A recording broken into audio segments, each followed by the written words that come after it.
The following BLTV program is brought to you by O'Flaherty Law. Please enjoy. Welcome to Learn About Law. My name is Kevin O'Flaherty from O'Flaherty Law, and today we're going to talk about the ramifications of false allegations of abuse in Illinois child custody cases. So when courts determine how to allocate parenting time and responsibility, they weigh several factors in order to determine the best interest of the child, and they'll base parenting time and responsibility on the best interest of the child. Certainly, if one parent is found to have physically, sexually, or emotionally abused the child in question or any other child, this significantly impacts the court's decision. And I should note that the abuse not only goes towards children, but if they've abused other people at all, it will impact the court's decision. So although recent studies have found that the majority of abuse allegations in custody cases tend to be based in fact, occasionally one parent will fabricate allegations to sway the court's parenting decisions. If these allegations are found to be false and made without reasonable cause, the court may penalize the parent who made the false allegations in any of the following ways that we're about to discuss. So the most important way that a parent can be penalized for false allegations of abuse is a change in child custody. The parent who is willing to lie about abuse allegations may not have the best interest of the child at heart, and the court might decide that it might actually be in the best interest of the child to spend less time with this parent who's willing to lie about abuse allegations. So they can change parenting time to swing the other direction and give more parenting time to the parent who was falsely accused. Courts can even change parenting orders that have already been entered. So even if it's not in the context of a new parenting order, they can go back and change past parenting orders, which is hard to do in other contexts, but in this context, they can do it if false allegations of abuse have been made.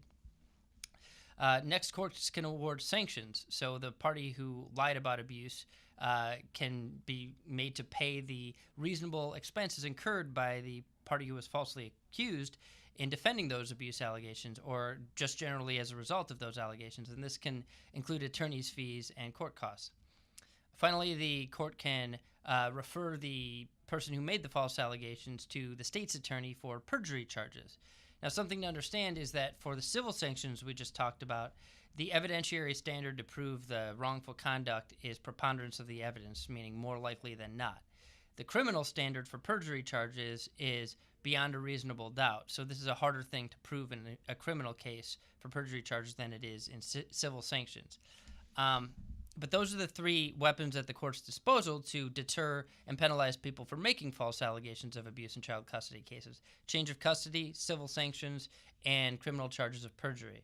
Let's talk a little bit about the impact of false allegations. Now, obviously, false allegations of abuse are harmful to the accused parent's reputation. They're harmful to the well-being of the child because it harms their relationship with the parent and causes extra stress on the family relationship.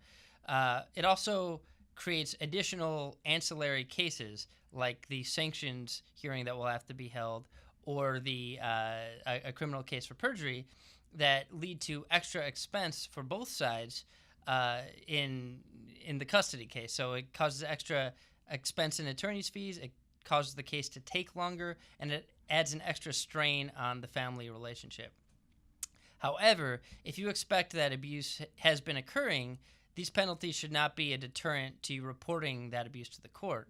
This is because not only in order to be penalized does the other party have to show that the allegations were false, but they also have to show that the person reporting the allegations willfully and intentionally lied about the allegations or is likely to have done so.